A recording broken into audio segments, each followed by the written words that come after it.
회개의 장애물. 첫째 장애물, 자기의 교만, 회개에 대한 거리낌. 회개하는데 최고의 방해가 되는 장애물은 자신이 옳다고 여기는 자기의입니다. 경건한 신앙인이 회개의 눈물을 흘리며 통회하는 태도를 보이는 것은 정말 기적입니다. 왜냐하면 바로 경건한 신앙인이 흔히 자기의에 빠질 위험이 크기 때문입니다. 예수님 우리에게 죄인을 위한 구세주로 오시기에 개인이나 교회나 기독교 공동체가 가져야 할 기본적인 태도는 자기의를 내려놓으며 깨트리는 것입니다.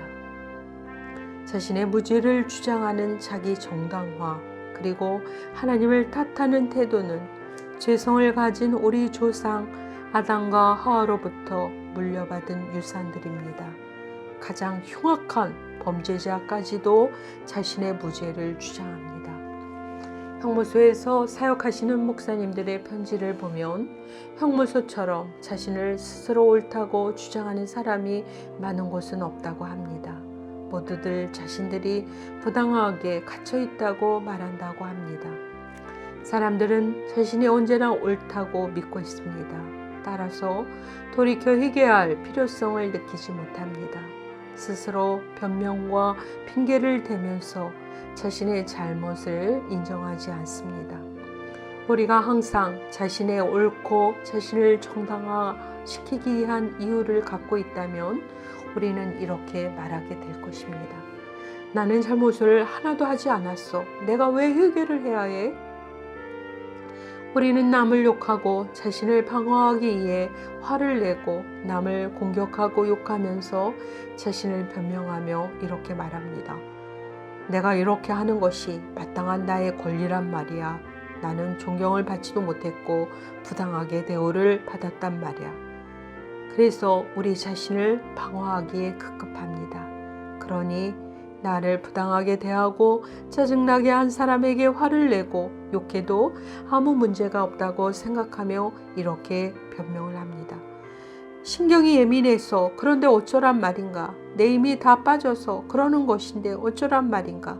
그게 내 잘못인가?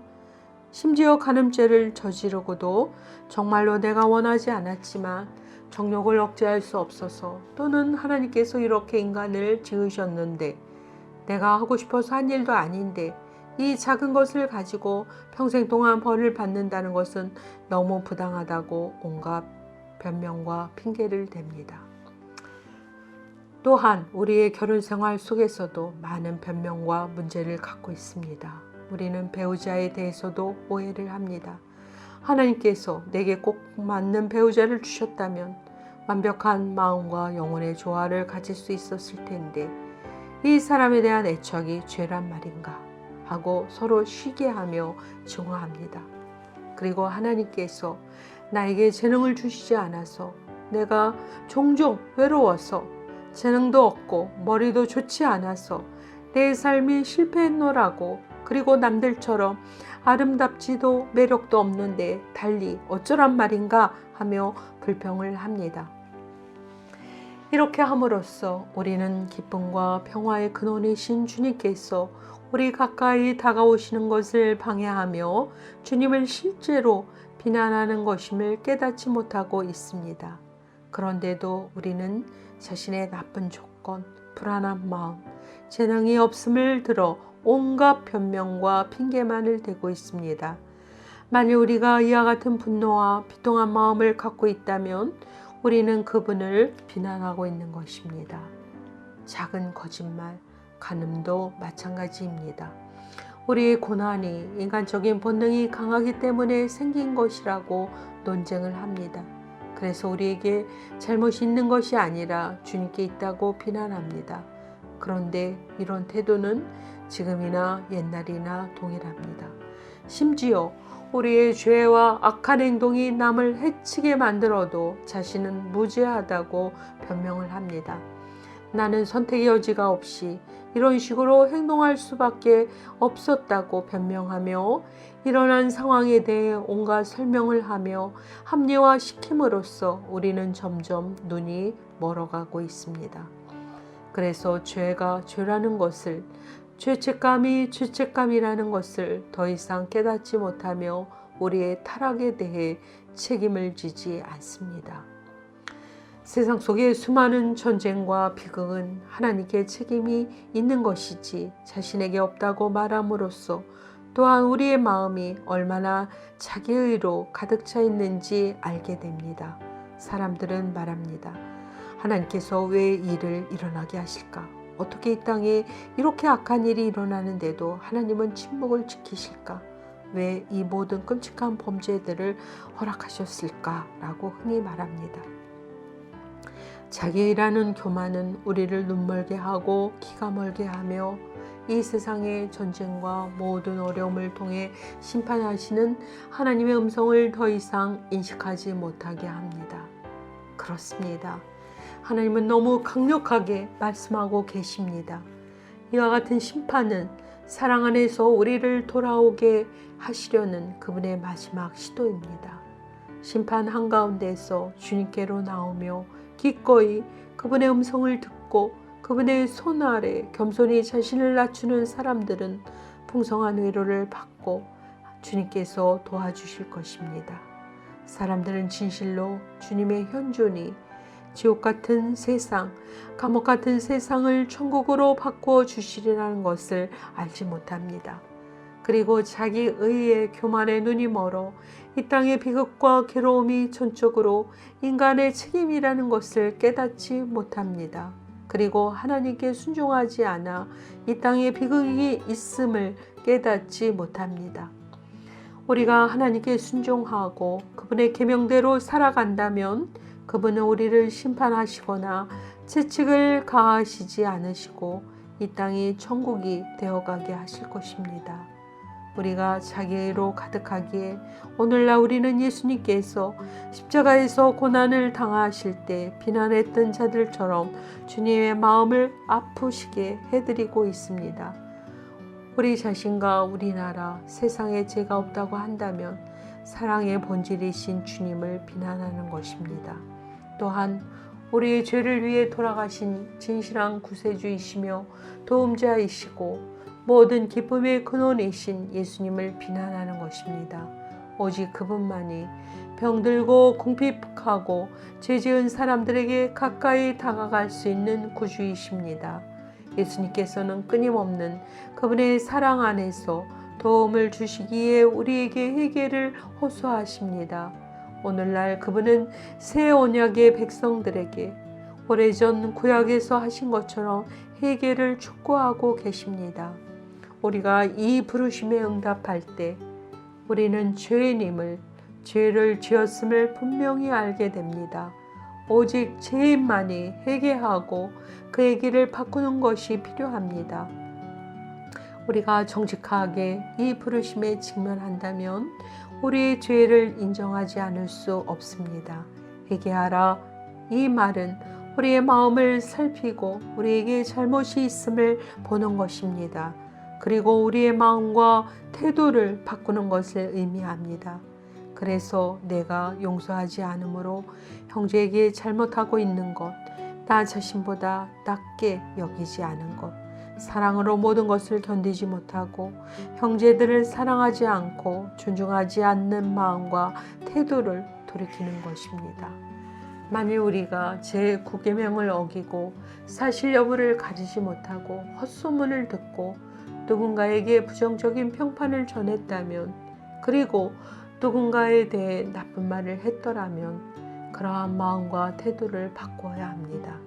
만일 우리가 세상을 본받고 진리를 더 이상 중요하게 여기지 않았다면 그러한 마음과 태도를 바꿔야 합니다. 예수님의 길을 따르지 않고 십자가와 희생의 길을 걷고 있지 않다면 바꾸십시오. 그렇습니다. 우리의 마음과 태도를 바꾸는 것이 라오디게아 교회에게 주신 회개하라는 말씀의 의미입니다. 회개하라는 말씀은 스스로 옳다 여기며 미지근하기만 한 그분의 백성들에게, 하나님의 말씀을 형식적으로 거칠애로 여기는 자들에게, 그리고 값싼 은혜와 자기를 정당화시키며 살아가는 율법주의자들에게 주시는 나팔소리처럼 울리는 긴박한 요청입니다. 예수님은 우리의 모든 자기 정당화에 선전포고를 하십니다. 그분은 이것에 대해 심판을 선언하셨고, 당시 바리새인처럼 자기 의에 빠진 자들에게 무서운 심판을 선언하십니다.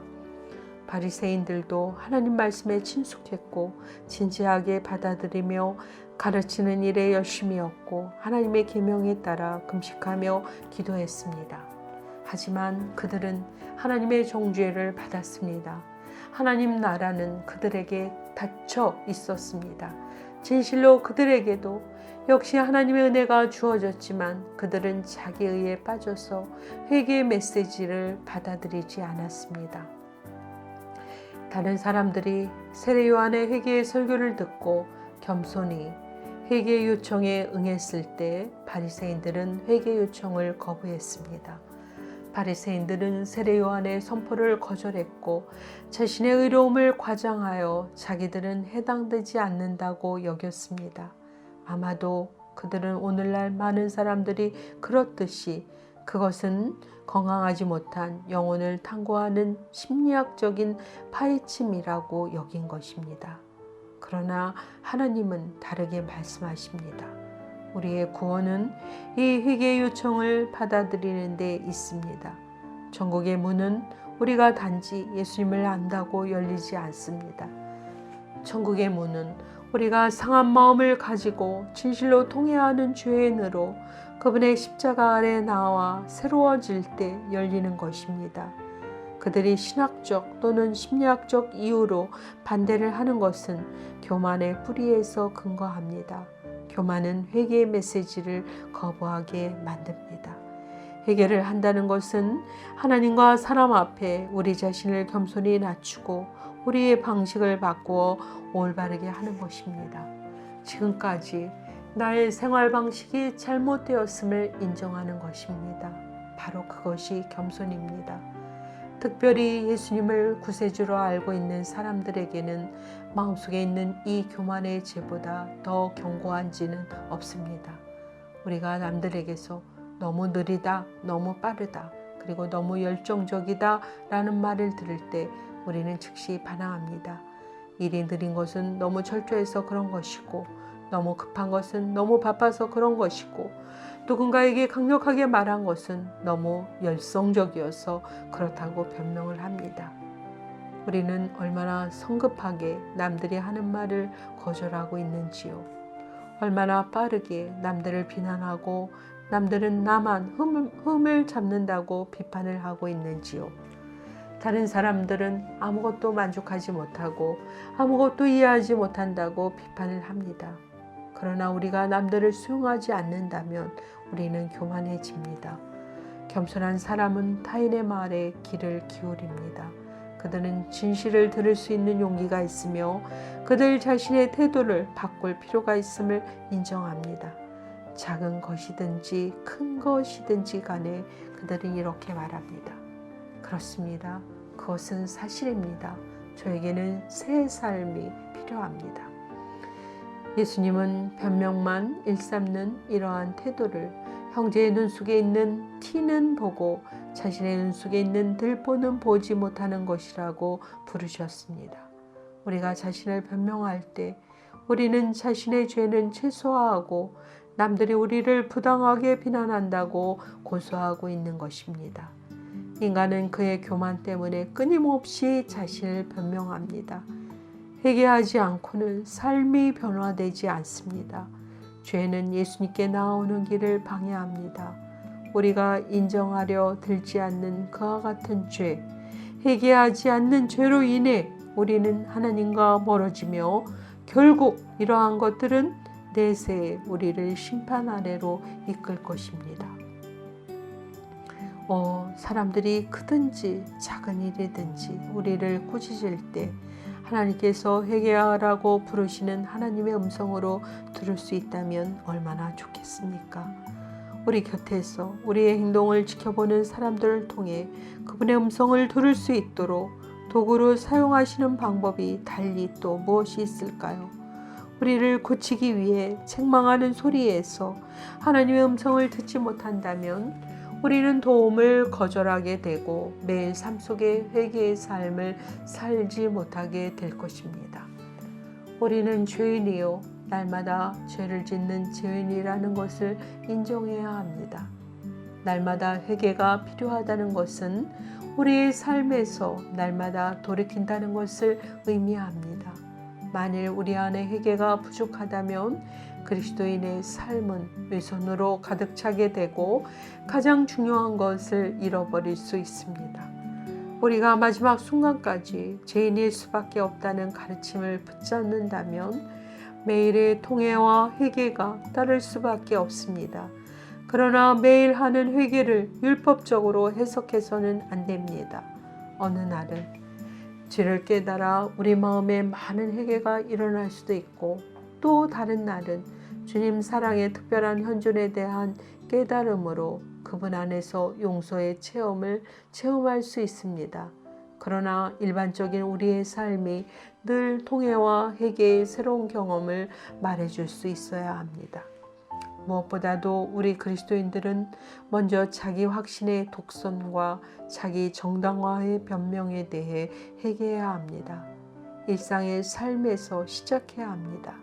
남들이 우리의 잘못을 비난할 때, 우리의 양심이 조용하게 속삭일 때 어떤 변명도 하지 않고 우리의 잘못을 인정하고 회개해야 합니다.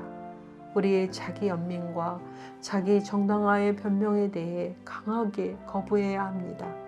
왜냐하면 우리 주 예수님께서 복음서에서 자기 의는 지옥으로 인도한다고 거듭 말씀하셨습니다. 우리의 모든 변명에 대해 심지어 아주 사소한 자기의 찬 생각까지도 회개합시다. 이러한 생각으로부터 돌아서서 우리 삶을 변화시킵시다. 왜냐하면 주님은 자기 스스로 옳다고 생각하는 자기에 의해서 우리를 자유케 하시려고 십자가에서 구속을 이루셨기에 우리의 기도에 응답하시고 우리를 더욱 통회와 회개의 상한 마음으로 인도하시기 때문입니다. 그럴 때 우리에게 하나님 나라 천국이 열릴 것이고 우리의 마음이 주님의 사랑과 기쁨으로 가득 차게 될 것입니다.